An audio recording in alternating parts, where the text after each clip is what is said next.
Nuestro tema está basado en las palabras famosísimas del capítulo 24. Recuerden que empezamos prácticamente al revés, empezamos con ese capítulo recordando la famosa frase: mi familia y yo hemos decidido servir a Dios. Recordando nuestra traducción, si ustedes quieren escoger a quién van a servir, háganlo, pero yo y mi casa y yo serviremos al Señor. Famosísimas palabras del libro de Josué. En esta ocasión nos vamos a concentrar en el caso de Caleb. No de Caleb Díaz López, nuestro hermano que fue pastor oficiante de esta iglesia, que en estos últimos días estuvo por Chiapas acompañando a su mamá que estaba un poco enferma. Estuvo varios días con ella por allá, semanas incluso acompañándola. A él le pusieron así, precisamente recordando a este personaje bíblico, que ciertamente habría que preguntarnos, sería uno de los puntos a discutir, ¿qué tanto crédito se le ha dado a Caleb en la historia de la conquista de la tierra prometida?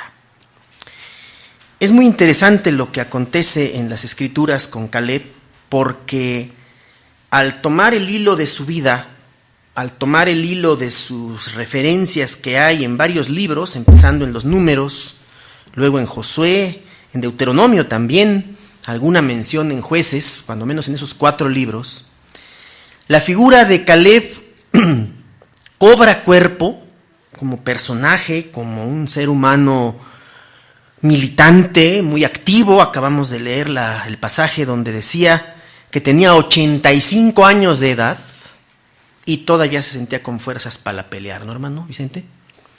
Todavía con fuerzas para pelear.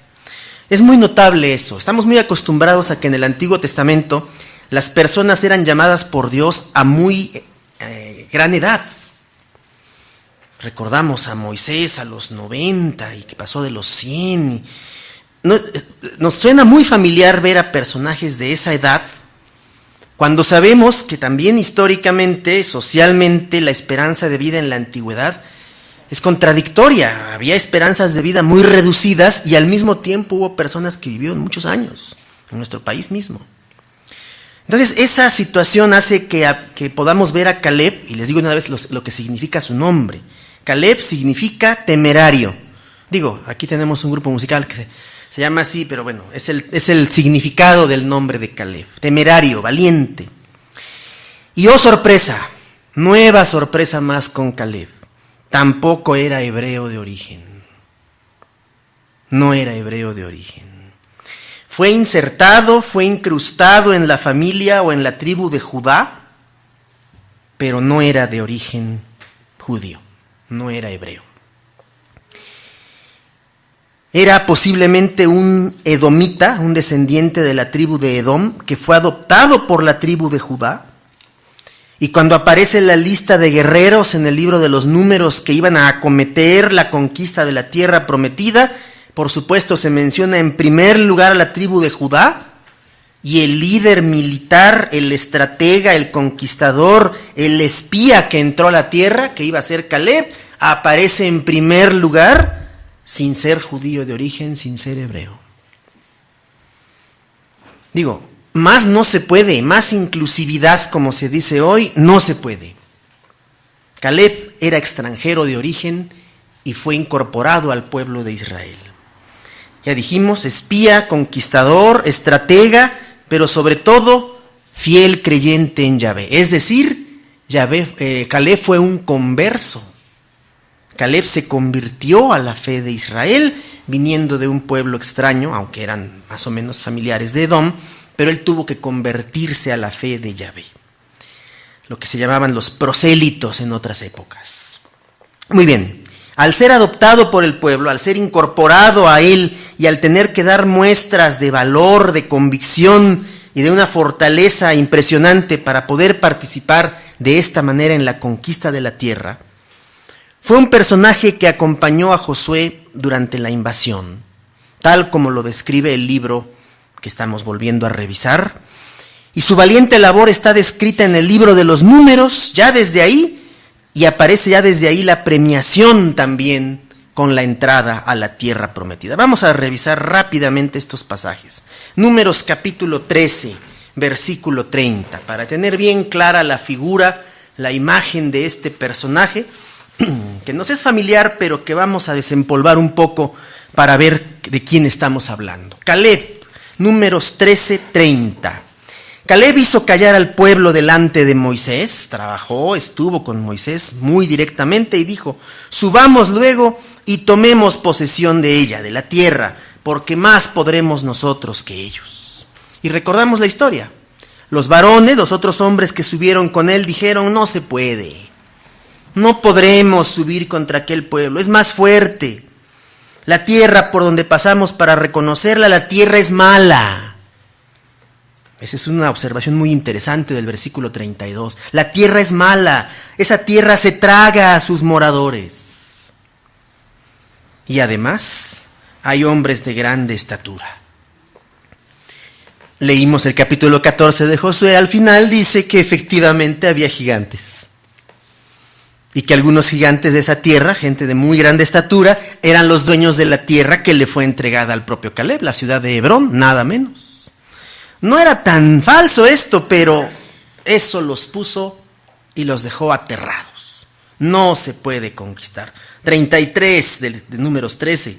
También vimos allí gigantes, hijos de Anac, los mismos que son mencionados en Josué 14, raza de los gigantes, y a nuestro lado, nosotros al lado de ellos, éramos como langostas y así les parecíamos a ellos. Una especie de la historia aquella de Jonathan Swift, ¿no? ¿Cómo se llama? De Gulliver. Ellos gigantes y nosotros unos enanitos al lado suyo. 14:30 de los Números. Otra vez. Vosotros a la verdad no entraréis en la tierra, dice el Señor, por la cual alcé mi mano y juré que las haría habitar en ella, exceptuando a Caleb, hijo de Jefone, y a Josué, hijo de Nun. Excepto ellos dos que aceptaron el desafío, que lucharon y dijeron: es posible que nosotros podamos vencerlos. Todos los demás metieron el desaliento, exceptuando ellos, todos los demás no verán la tierra. Y en Números 32, versículo 12, allí viene la promesa tal cual, nuevamente, desde el 11. No verán los varones que subieron de Egipto de 20 años arriba la tierra que prometí, por cuanto di juramento a Abraham, Isaac y Jacob, y no fueron perfectos en pos de mí. Y otra vez, y muy notable este versículo 12, Caleb va por delante de Josué. Se le menciona primero, excepto Caleb, hijo de Jefone, ceneseo, allí se subraya su origen extranjero, y Josué, hijo de Nun, que fueron perfectos en pos de Jehová. Solo entrarán a la tierra Caleb y Josué, porque confiaron en mí, dice el Señor. Josué y Caleb escucharon decir a Yahvé todo esto, como parte de una amplia promesa que incluiría bendiciones materiales y espirituales. Aquí se subrayan un poco más las bendiciones materiales, pero esas bendiciones materiales tienen una sustancia espiritual para el propio Caleb. La principal promesa material para él y su familia sería la posesión de una parcela de tierra, que fue bastante más que una parcela, para él y sus familias, puesto que el apego y el aprecio que se tenía por la tierra formaba parte del pacto que Yahvé hizo con el pueblo. Poseer la tierra que él les entregaba no fue una especie de comodato que les garantizara la posesión absoluta e indefinida de la misma. El Señor lo dijo en un par de veces más: mía es la tierra, a mí me pertenece y se las estoy prestando a ustedes para que vivan allí. En el marco del pacto de Yahvé con su pueblo, la entrada a la tierra y su ocupación estaban condicionadas a la obediencia estrictamente religiosa de las cláusulas de dicho pacto. Y la figura de Caleb no tiene fisuras, llamativamente. La persona de Caleb es firme, es constante, es sólido, es confiable.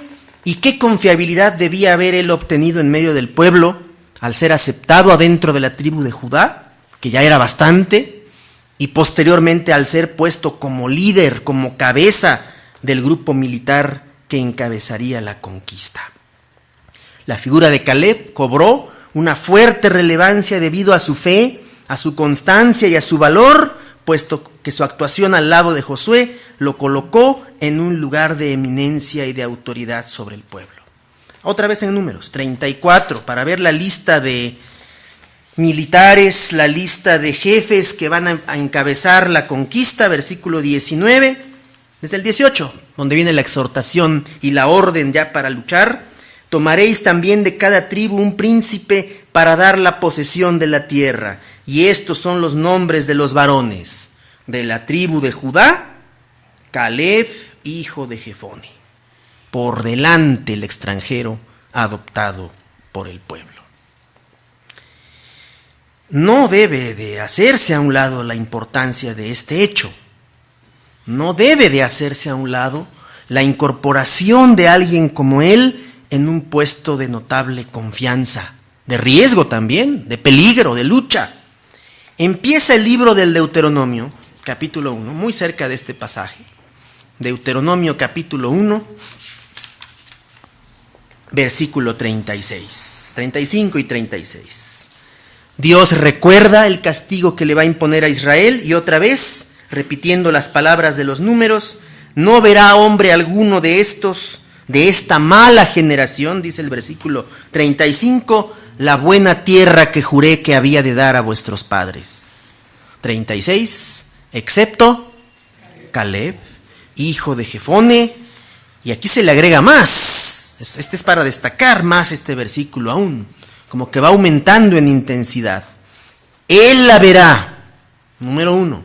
Moisés la vio, pero no entró. Fue castigado. Ahora podían mandarse drones, ¿no?, para ver con más detalle la tierra, pero no lo sabía. Él la verá, y a él le daré la tierra que pisó, y a sus hijos, porque ha seguido fielmente a Jehová. La figura de Caleb entonces va cobrando cuerpo, va cobrando sustancia, se va levantando más. Como Caleb fue el único obediente, Dios dijo que él sería el único que disfrutaría de ella, dice la otra traducción.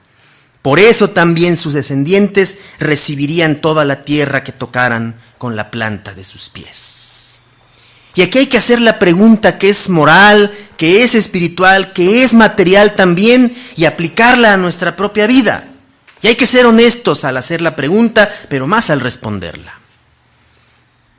Caleb, al escuchar esta promesa sobre una tierra, sobre un patrimonio que tendría él y su familia, mucho de su denuedo, mucho de sus ganas, mucho de su impulso para pelear y conquistar la tierra, tenía también como esperanza la consecución de esa tierra.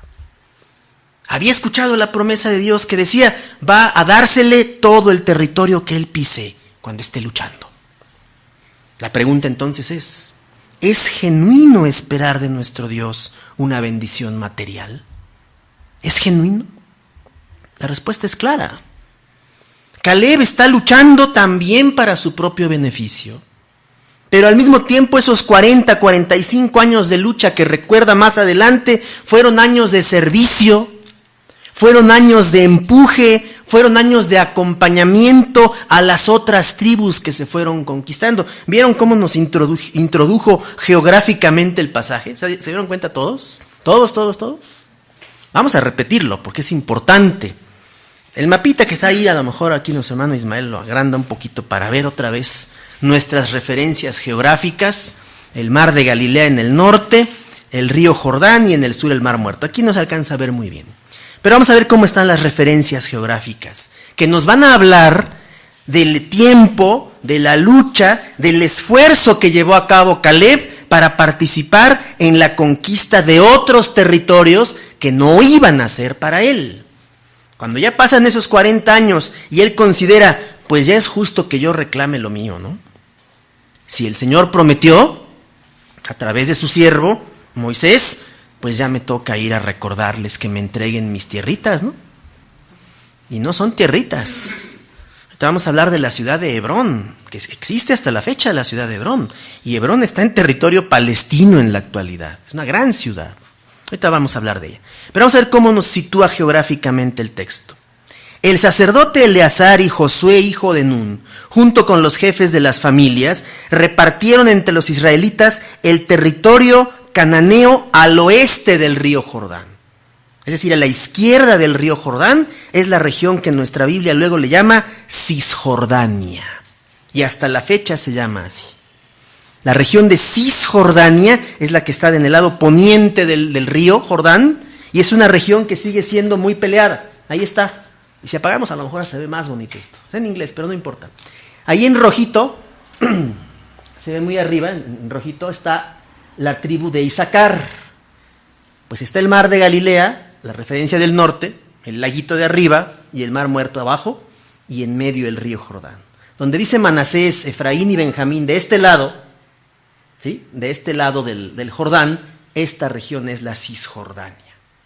La conquista, curiosamente, porque luego no nos metemos a los mapas, la conquista empezó por el norte, para llegar a la ciudad de Jericó, que también aparece en el norte, empezó por allá y tuvo que atravesar el río Jordán para que las tribus de este lado recibieran sus territorios, como explica el pasaje.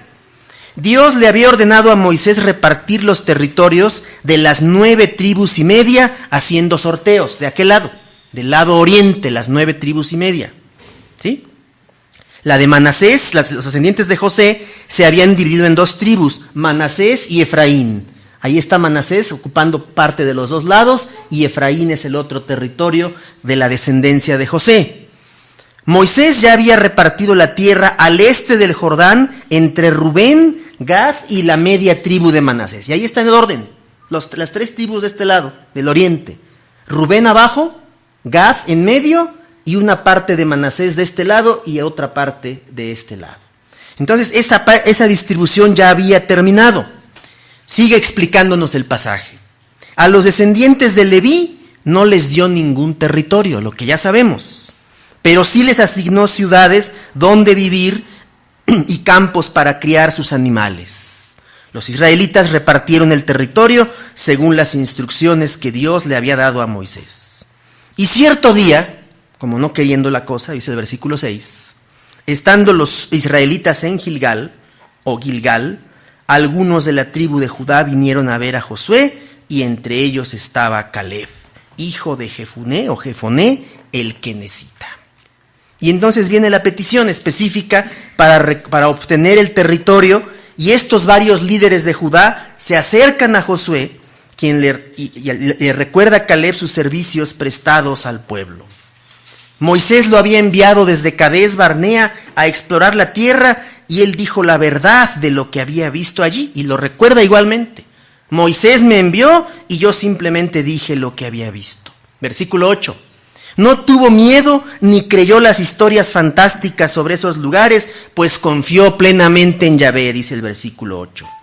Esa fe, la del versículo 8, que recuerda, fue la causa de que Moisés jurase que Caleb recibiría una fracción de la tierra como patrimonio para él y su familia.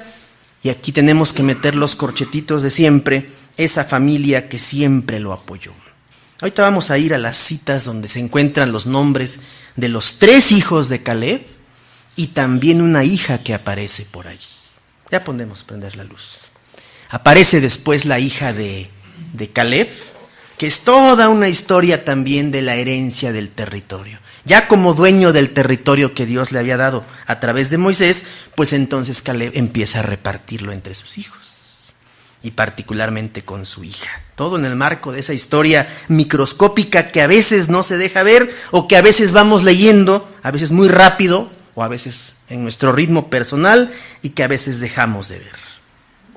De todo ello, dice Caleb, habían transcurrido 45 años y él seguía fiel al servicio del pueblo, versículo 10, incluso con fuerzas para continuar en la lucha pendiente, que todavía le restaba. Con base en esos servicios, solicita la región montañosa que Dios le había prometido y que seguía en posesión del gigante Anac. Versículo 12. Caleb va a empeñar su palabra formal de desalojarlo con la ayuda divina para hacer suya esa región. La solicita en prenda, la solicita como merecimiento personal, como pago de los servicios que había realizado, pero esa tierra también tenía que ser conquistada. Vamos al capítulo 15 de Josué. ya entrados en el propio libro de Josué. Un capítulo después, en el capítulo 15, ya lo encontramos a él precisamente luchando, esforzándose para conquistar. ¿Qué subtítulo tiene el capítulo 15 allá en nuestras Biblias, hermanos? Fuerte, el territorio de Judá, precisamente.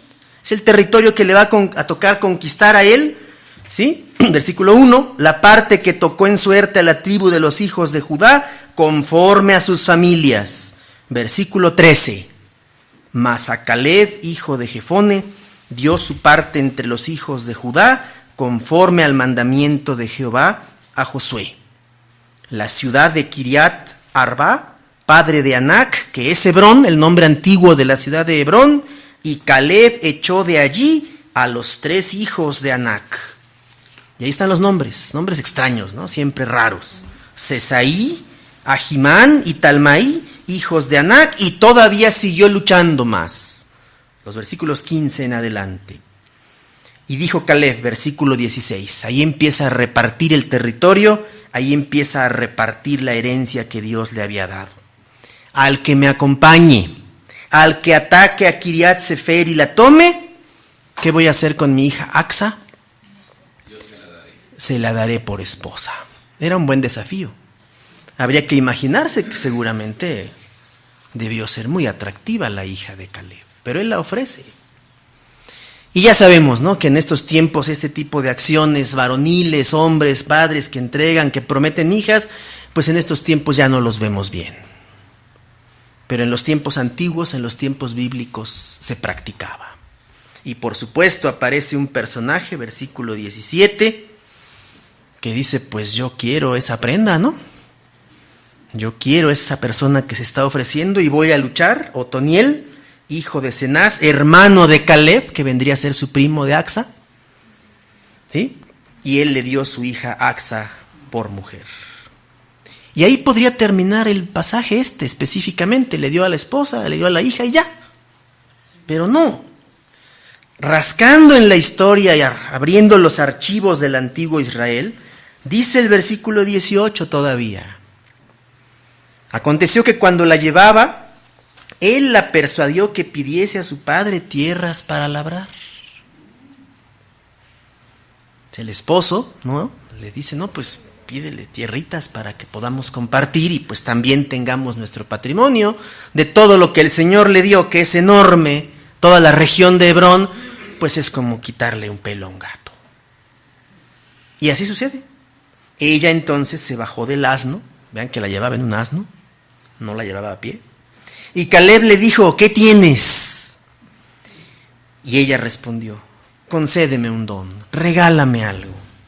Puesto que me has dado tierra del Negev, dame también fuentes de aguas. Él entonces le dio las fuentes de arriba y las de abajo. ¿Esto qué es? ¿Es una digresión? ¿Es un agregado innecesario dentro de la historia de Caleb? ¿Lo es? No lo es. Es parte de esa preocupación que Adelante. Pásale, hermano. Adelante, no se preocupe, hermano. Pásale. No se preocupe, hermano. Muchas gracias. No es una digresión que practique el texto. Es un acontecimiento importantísimo dentro de una familia. Y esa es una lección de las propias Escrituras. Josué tiene los reflectores casi siempre, ¿verdad? Moisés ni se diga, no sabemos al detalle sus situaciones conyugales, familiares, de sus hermanos y demás, pero de otros personajes no. Y cada personaje en su propia circunstancia familiar tiene una importancia delante de Dios. Estamos en la historia de Deuteronomio, de Josué, de los jueces, y estamos metidos hasta la profundidad en la historia marcada por el Deuteronomio. A los autores que redactaron toda esta historia deuteronomística, basada en el Deuteronomio, les importaba ponerle la lupa a las familias. El capítulo 14 va a terminar de una manera extraordinaria, 14 de Josué. Va a terminar de una manera bellísima. Va a terminar de una forma preciosa porque va a ser el fin de la guerra. Hebrón, que es la ciudad que se le entrega a Caleb, ya constatamos que él sigue luchando y obtiene la victoria. Hebrón va a ser la ciudad donde David fue proclamado rey de Judá primero y después rey de Israel. Y Hebrón va a ser la capital del nuevo reino hasta que se conquistó Jerusalén. Hebrón fue la capital nada menos. Y toda la región, ahorita vamos a ir a la cita para que subrayemos todavía más la importancia que tuvo Caleb en la historia de su pueblo. Primero de Samuel 30:14. Seguimos en la misma historia deuteronomística y aquí se cierra como el círculo completo. Primero de Samuel 30, versículo 14. Pues hicimos una incursión, ya es la historia de David, ya son las épocas de David. Hicimos una incursión a la parte del Negev, que es de los cereteos y de Judá, y al Negev, ¿de quién? De Caleb. Caleb insertó su nombre en la historia de su pueblo, de un pueblo, salud, que no era suyo, de su pueblo adoptivo. A Ruth le damos mucha más relevancia a veces y está muy bien por su incorporación al pueblo. Sus palabras las usamos hasta en ceremonias de bodas, las palabras de Ruth. Pero no fueron los únicos extranjeros que se incorporaron al pueblo con ese grado de importancia, con esa capacidad familiar, colectiva. Era un grupo valiente que estuvo al servicio de la conquista de la tierra que Dios les había dado. Y entonces vemos en este versículo que la región se llama Negev de Caleb. Y los años habían pasado y la historia había transcurrido. Allá por las regiones de donde somos nosotros en Oaxaca, ya no se le llama mucho, pero todavía hace algún tiempo se recordaba y se decía que era la Mixteca de Cárdenas. No sé si algunos se acuerden. Pero a la Mixteca oaxaqueña y parte del estado de Puebla se le decía la Mixteca de Cárdenas. Y los años habían pasado y transcurrido. Pues el Negev, ¿de quién era? De Caleb. Había dejado una marca, había dejado una huella profunda en la historia de un pueblo que no era el suyo. Vamos a concluir. Ese versículo final del capítulo 14 de Jueces. Después de esto hubo paz en la tierra. Coloca la preocupación de Caleb por garantizar un patrimonio para su familia como algo que él cumplió a la perfección.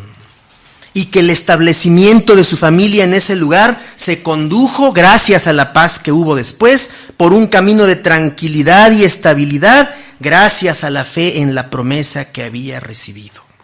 No era poca cosa que las guerras de conquista terminasen y que las familias retomaran la normalidad tan largamente anhelada. Luego de ser un modelo de creyente y de conquistador, con todas las dificultades planteadas por el uso de la violencia, ahora Caleb debía recuperar la vida cotidiana. Debía acercarse a su familia, de lo que da muy buen testimonio el trato que tuvo hacia su hija.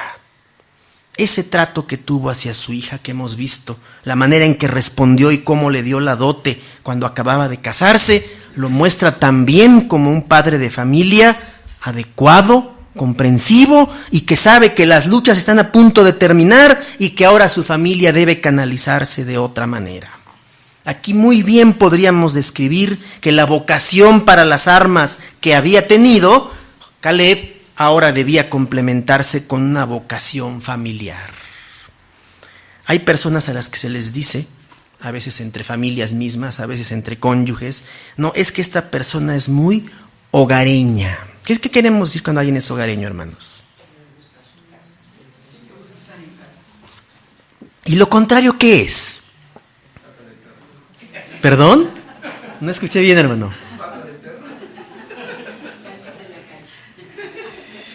Entonces nos metemos a un terreno muy espinoso.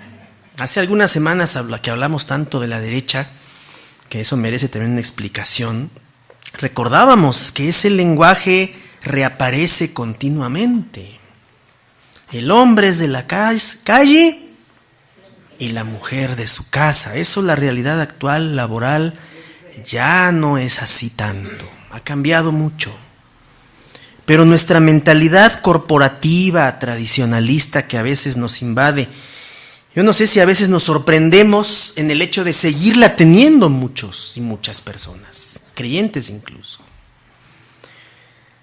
Tal vez Caleb tuvo que aprender a ser hogareño. Tenía que aprender a desarrollar una vocación familiar que tenía que aprender en la convivencia cotidiana. Eso es verdad. Había sido candil de la calle, Caleb. Había trabajado, peleado, luchado. Seguramente en alguna batalla terminó hasta herido. Esos guerreros antiguos solamente cuando estaban heridos estaban en sus casas. Y entonces lo hogareño, la capacidad o la vocación familiar que él tuvo que desarrollar, tuvo que llevarse a cabo precisamente, versículo 15 de Josué 14, cuando la guerra terminó. Después de esto hubo paz en la región. En nuestro tiempo son famosísimas las fotografías de cuando terminó la Segunda Guerra Mundial. No sé si las han visto. Los abrazos, los besos.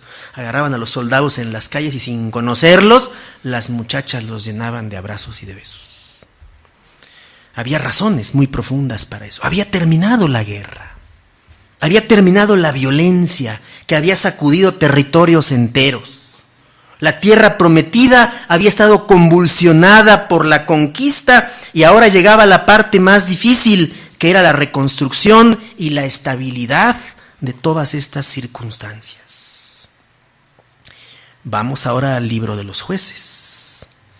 Jueces capítulo 1, versículos 12 y 15. Todavía seguimos rastreando la vida de Caleb. Jueces 1, versículos 11 al 15. ¿Qué historia es? ¿Con cuál historia nos volvemos a encontrar? Otra vez, la historia que acabábamos de ver allá. De allí fue a los que habitaban en Debir y dijo Caleb: el que atacare a Kiriat Sefer y la tomare, yo le daré a Axa mi hija por mujer. Es la misma historia. Caleb le dio las fuentes de arriba y las fuentes de abajo. Y todavía el rastro de la historia de Caleb, de la vida de la familia de Caleb, se va a manifestar fuertemente, capítulo 3 del libro de los Jueces, versículos 7 al 11.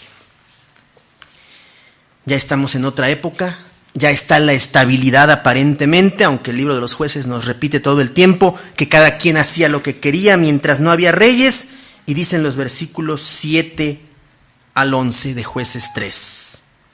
Hicieron los hijos de Israel lo malo ante los ojos de Jehová, y olvidaron a Jehová su Dios, y sirvieron a los Baales, a los dioses ajenos, a las imágenes de Aserá. La ira del Señor se encendió contra ellos, los vendió en manos de un rey de Mesopotamia, y les sirvieron a ese señor 8 años. Los hijos de Israel, como siempre pasaba en estas condiciones, clamaron al Señor, y él levantó a un liberador. Este es un juez que se llama Otoniel. ¿Y de qué familia es Otoniel? Otro Otoniel, hijo de Cenaz, hermano menor de Caleb. Es el mismo, en realidad. Y este Otoniel, día de Pentecostés para él, ¿qué pasó con el Espíritu? El Espíritu de Jehová vino sobre él, y juzgó a Israel, y salió a batalla, y Jehová entregó a su mano a Cusán Risataim, rey de Siria, y prevaleció su mano contra esa persona. La familia de Caleb era una familia de personas que confiables, fieles, militantes, constantes. Este es el cierre de la historia de Caleb y de su familia. Siendo juez de Israel, la herencia familiar, el contacto con las grandes hazañas y las grandes acciones épicas del Dios de Israel le permitió a esta familia, y hay que decirlo como es, y aplicarlos no a nosotros hoy. La pregunta es dura, es difícil.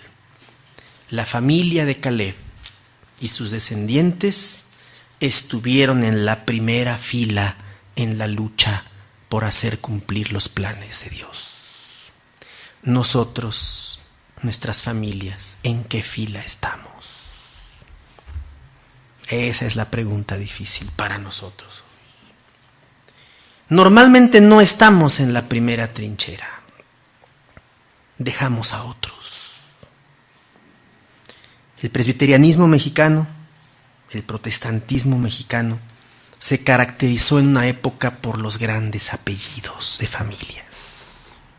¿Verdad?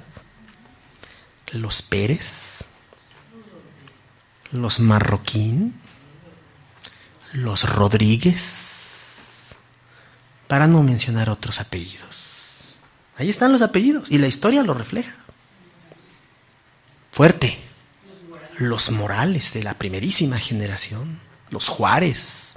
Y nos cambiamos de denominación y hablamos de los Mendoza, de los Ruiz, de los Guerra, etcétera, etcétera. Ahí están en el lineario los nombres y los apellidos. Familias cuya descendencia podría decir hoy, y muchos lo hacen, otros no, que sus antecesores estuvieron en la primera fila, en la primera trinchera del servicio a Dios. Caleb era una de esas familias. Josué, ni se diga. Pero el esfuerzo que hizo Caleb para ganarse un nombre, para establecer en la historia de su pueblo adoptivo una tradición genuina, una tradición auténtica de servicio, es una gran lección para nosotros hoy. En Acapulco, en Guerrero, en Michoacán, en el Estado de México, en Nuevo León, también resuenan los nombres y los apellidos de muchas familias. Cuando a veces se contrastaba eso, o se contrasta porque sucede todavía en las grandes reuniones eclesiásticas, yo recuerdo, no sé si ustedes tuvieron noticia, estamos hablando de hace 40 años, 30 y tantos años, había una cosa que se llamó la Convención Nacional Evangélica. Ya no se hace. Se dejó de hacer a fines de los 70s. Los metodistas impulsaban mucho esa convención. Se hacía una gran reunión de militantes, de líderes, y ahí estaba un señor que se llamaba Pedro de Coster. Algunos se acuerdan de él. Y Pedro de Coster fue durante muchos años la figura evangélica más notable, más conocida en este país. Para discutirse muchos aspectos de su trabajo. Pero en lo que estamos insistiendo es ¿qué nos falta a otros y a otras como familias?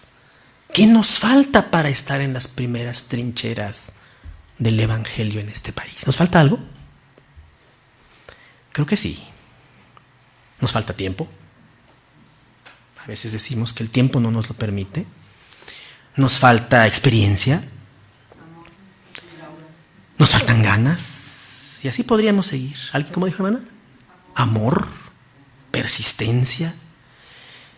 Pero tal vez, hermanos, deberíamos de terminar esta reflexión hoy pensando en algo que les voy a proponer. La autoestima espiritual de nuestras familias. Autoestima. Caleb venía de fuera del pueblo. No pertenecía al pueblo. Cuando en algunas sesiones de estas que estamos mencionando se preguntaban nombres y apellidos de diferentes iglesias, casi simplemente por decir un apellido, solo por decir un apellido, ya se asociaba una serie de cosas positivas al apellido que se mencionaba. No voy a decir ninguno ahora, ya dije varios. Pero cuando se mencionaban apellidos específicos en determinadas iglesias y denominaciones, el resto de las comunidades decían, sí, la cosa va por acá, o la cosa va por allá. ¿Cuándo vamos a insertar nuestro nombre y apellido en la trinchera de Dios, nosotros? ¿Cuándo? ¿Qué tiene que pasar para que eso suceda? ¿Qué tiene que acontecer para que esa tradición familiar, genuina, auténtica, nuestra, como la de Caleb, sea reconocible en el ámbito eclesiástico, no para figurar y tener reconocimientos, no para eso, ni para presumir, ni para adornarse con nadie. Todo eso es banal y es paja, no. Lo importante es, como Caleb, que él murió, él dejó descendencia, y esa descendencia no solamente siguió fiel a Dios, sino que estuvo, ¿dónde dijimos? En la primera línea del servicio a los planes de Dios. Y no es que sean despreciables la segunda ni la tercera, no, también son buenas, necesarias. Pero Caleb nunca se imaginó de qué manera su incorporación al pueblo de Dios le permitiría dejar esa huella y esa marca en la historia que ahora estamos recordando. Y su sobrino recibió el Espíritu Santo también, ¿verdad? Y al ser ungido por el Espíritu para ser un buen juez de Israel, se cumplió lo que hoy mismo también estamos recordando.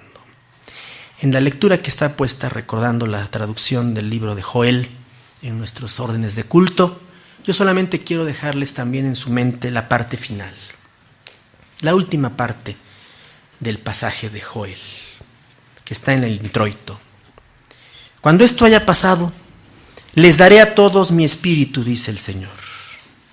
Hombres y mujeres hablarán de parte mía, a los ancianos les hablaré en sueños y a los jóvenes en visiones. Pero como un agregado infaltable, el pasaje termina diciendo que también en esos tiempos daré mi espíritu a quienes, a los esclavos y a las esclavas.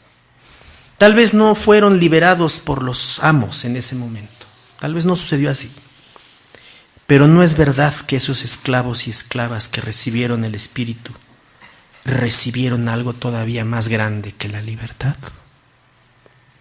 Por supuesto que sí. Y para corregir al profeta Joel, si fuera posible esto, viene el Nuevo Testamento y nos dice que donde está el Espíritu de Dios, allí hay libertad. Que el Señor nos bendiga, hermanos.